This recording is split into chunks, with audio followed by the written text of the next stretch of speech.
Bonjour les parents qui cheminent, je vous fais aujourd'hui mes pépites du cercle pour la semaine dernière et cette semaine, puisque tous les lundis soirs, le cercle des parents heureux se réunit et c'est toujours source de beaucoup d'échanges enrichissants. J'ai décidé de vous livrer chaque semaine une petite pépite. La semaine dernière, on a fait notre séance d'approfondissement sur la gratitude et on a en particulier mis en place entre la séance thématique et la séance d'approfondissement quelques exercices pratiques. Chacune a pu choisir ce qu'elle voulait essayer de mettre en place.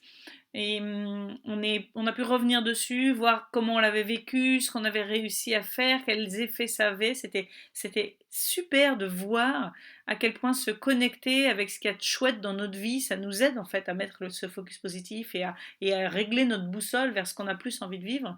Et l'intensité qu'on peut donner à ça en fonction des pratiques qu'on met en place. Bon, je ne vous expliquerai pas ici tous les exercices et toutes les pratiques qu'on a choisies. Pour ça, il va falloir rejoindre le cercle des parents heureux.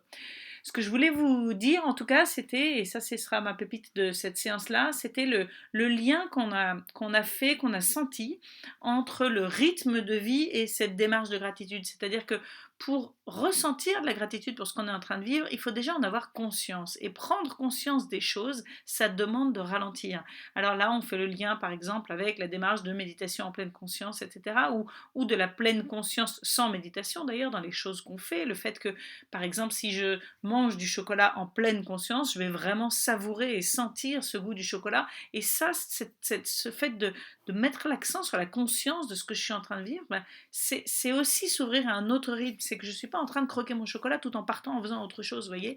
Et donc, ça m'a rappelé un peu quand on avait parlé de slow parenting. Je ne sais pas combien d'entre vous ont déjà entendu parler de ça, mais c'est vraiment un concept qui va avec la slow life, si là aussi vous en avez entendu parler ou pas, le fait de prendre le temps, de ralentir, et je trouve ça hyper intéressant de voir comment, c'est vrai qu'on vit dans un monde dans lequel on est beaucoup dans la production, dans l'efficacité, dans avancer, dans faire en fait, et il y a beaucoup de pratiques en fait de développement personnel qui nous encouragent à ralentir et à prendre le temps d'être. Être plutôt que faire. Voilà, et j'ai trouvé ça rigolo de ressentir ça au moment où on parlait de gratitude et de faire le lien direct en réalité entre cette pratique de gratitude et le rythme qu'on donne à nos vies. Voilà, j'espère que ça vous parle. Si ça vous parle, dites-le moi en commentaire et dites-moi en particulier si vous sentez que votre vie elle va trop vite et si vous avez mis en place des choses pour essayer de faire ralentir tout ça.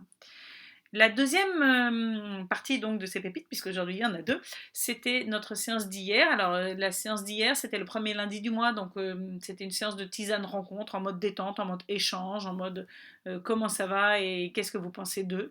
Et effectivement, on retourne régulièrement sur des questions d'éducation, puisque c'est quand même par ça qu'on s'est retrouvés. Et hier, on a eu un échange autour de ce qu'on apportait à nos enfants et ce qui faisait que parfois ils pouvaient se sentir en décalage avec leurs copains-copines. Et où est la limite, entre guillemets, entre transmettre nos valeurs et aider nos enfants à faire partie du groupe.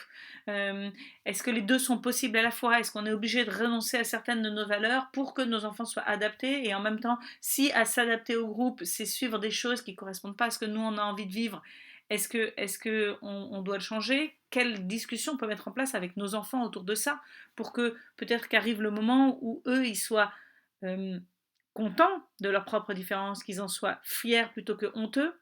Et pour moi, ça fait encore une fois le lien avec un sujet qui me trotte dans la tête depuis maintenant, je dirais, j'allais dire quelques semaines, peut-être même quelques mois, c'est cette notion d'accueil de l'altérité, c'est-à-dire l'accueil de l'autre tel qu'il est. Le fait que justement on est tous différents et qu'on a droit à nos différences. Et cette période, en particulier de l'adolescence, elle demande souvent de se mélanger à ses pairs et de pas trop sortir du troupeau et donc développer ce sentiment d'appartenance chez nos enfants, enfin les laisser développer ce sentiment d'appartenance avec ce qu'ils ont envie de vivre eux, et parfois ça veut dire être comme les copains, et à la fois leur transmettre l'idée que on peut accueillir l'autre avec ses différences et on peut être accueilli soi-même avec ses différences, et que finalement c'est une richesse d'avoir tous des goûts, des attitudes, des valeurs qui sont et des visions qui sont différentes.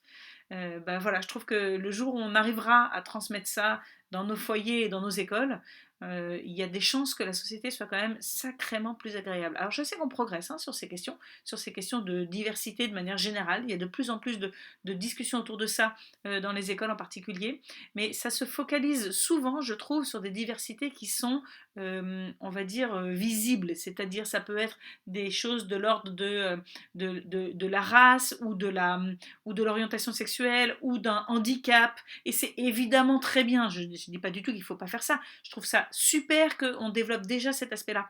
Mais je pense qu'il y a vraiment. Je pense en fait qu'on n'aurait pas besoin de ça si depuis le départ on développait déjà une approche de la curiosité de l'autre, de l'accueil de l'altérité, euh, quelles que soient ces différences, même quand elles sont minimes en fait, et même quand elles ne se voient pas.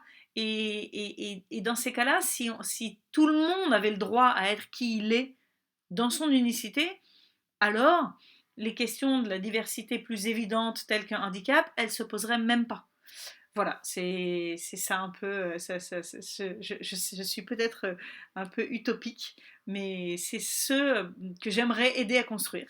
Et j'espère et je sais qu'on est de plus en plus nombreux dans ce sens-là, à avancer dans ce sens-là. Donc voilà, si vous suivez ces vidéos, c'est probablement que c'est un peu aussi votre cas. Dites-le moi également en commentaire. J'adore sentir qu'on n'est pas seul et qu'on peut avancer tous ensemble. Et puis si le cercle des parents heureux vous fait un peu de l'œil, écrivez-moi et on en parle. À bientôt!